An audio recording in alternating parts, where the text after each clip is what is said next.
किंतु मु तो कहबी कथा दे कथा रखिले नहीं मोहन सरकार लोक किसी परिवर्तन आशा करी सरकार बदल विगत दिन 24 वर्ष सरकार को अतिष्ठ होई वर्तमान सरकार को लोक बाछिकी आनी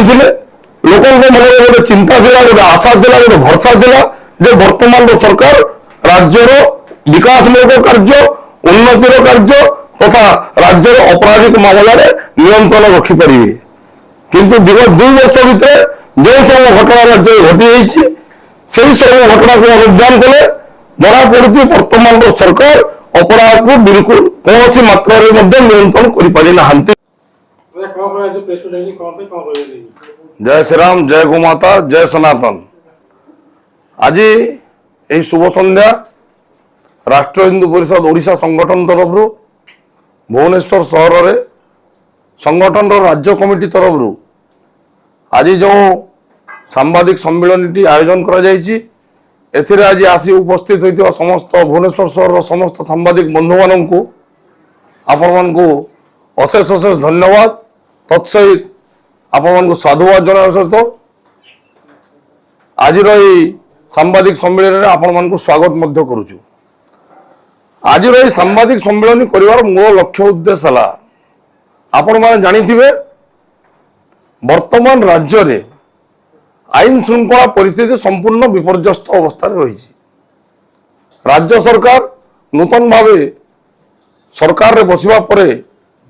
पाखापाखि 2 वर्ष होगा जाऊँगी किंतु ये 2 वर्ष भितर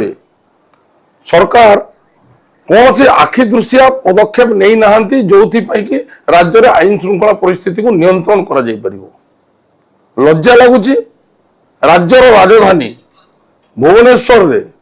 बारंबार प्रत्येक दिन कोठी ना कोठी कौन सी अंचल रे कोठी हत्याकांड तो कोठी दुष्कर्म कोठी डकायती कोठी मारणांतक आक्रमण करा जाउची बारंबार केवल भुवनेश्वर नुह राज्यर प्रत्येक जिले में यही प्रकार परिस्थिति रही। खोर्धा जिला भुवनेश्वर कटक पुरी जाजपुर केन्द्रापड़ा बलांगीर संबलपुर सुंदरगढ़ कलाहांडी एमती प्रत्येक जिले में कोटी ना कोटी प्रत्येक दिन हत्याकांड होउची किंबा कोटी दुष्कर्म होउची कोटी मारणांतक आक्रमण होउची डकायती होउची छिनताई होउची। सरकार करुचंती कौन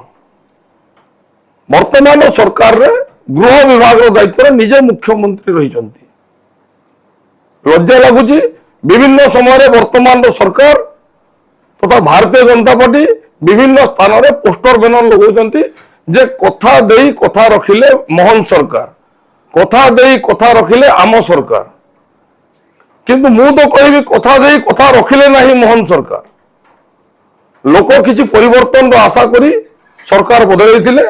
विगत दिन 24 वर्ष सरकार पर अतिष्ठ होई वर्तमान सरकार को लोक बाछिकी आनी लोकों मन में गोटे चिंता था गोटे आशा था गोटे भरसा था जे वर्तमान सरकार राज्यर विकासमूलक कार्य उन्नतिर कार्य तथा राज्यर अपराधिक मामलें नियंत्रण रखिपारे किंतु विगत 2 वर्ष भितर जो सब घटना राज्य घटी से सब घटना को अनुधान कले जना पड़ी वर्तमान सरकार अपराध को बिल्कुल कौन मात्रा नियंत्रण कर आप जानी सरकार बसवा पर वर्तमान सरकार यही विगत 4-5 मास भितर घटना देखु विभिन्न जिला दुष्कर्म होउची। विगत दिन में अनुगुल जिले में ढेंकानाल जिले में केन्दुझर जिले में गंजाम जिले में दुष्कर्म एवं किसी दिन तो आप देखिथे केन्द्रापड़ा राजनगर अंचल गोटे 7म श्रेणी छात्री को शिक्षक नाम नरराक्षस मान दुष्कर्म कले अत्यंत लज्जाजनक घटना कहबी तापर भी आपड़ देखु कौन को स्कूल को छात्र माने कलम नहीं कि प्रतिबोध स्कूल बैग रे बंदूक धरिकी जाऊँच तो अन्य कौन जगह स्कूल को छुआ मैंने मद पिकी जाकि अचेत अवस्था पड़ी रोच तो कौ प्रकार आईन व्यवस्था राज्य रे ये राज्य रे कौ प्रकार आईन व्यवस्था राज्यर शिक्षा व्यवस्था कौन ପିଲାମାନେ ଏଠି ପାଠ ପଢିବାକୁ ଡରିଲେଣି, ପିଲାମାନେ ସ୍କୁଲ ଯିବାକୁ ଡରିଲେଣି। ତ ଆଇନ ଶୃଙ୍ଖଳାର ସମ୍ପୂର୍ଣ୍ଣ ରୂପେ ଧଜିଆ ଉଡ଼େଇ ଦେଇଛନ୍ତି ବର୍ତ୍ତମାନର ସରକାର ବୋଲି ମୁଁ କହିବି। ତତ୍ସହିତ ମୁଁ ଆପଣମାନଙ୍କୁ ଆଉ ଗୋଟେ ଜିନିଷ କହିବାକୁ ଚାହିଁବି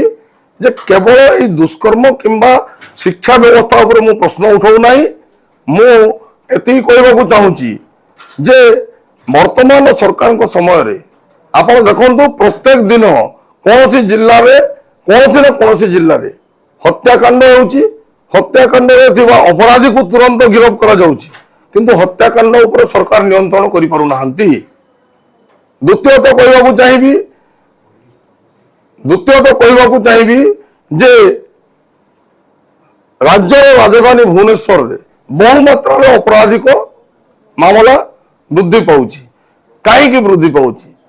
ରାଜଧାନୀ ଗୋଟେ ଶାନ୍ତିପ୍ରିୟ ଜାଗା ଥିଲା। ଆପଣ ଜାଣିଥିବେ ଜଗନ୍ନାଥ ମାଟି,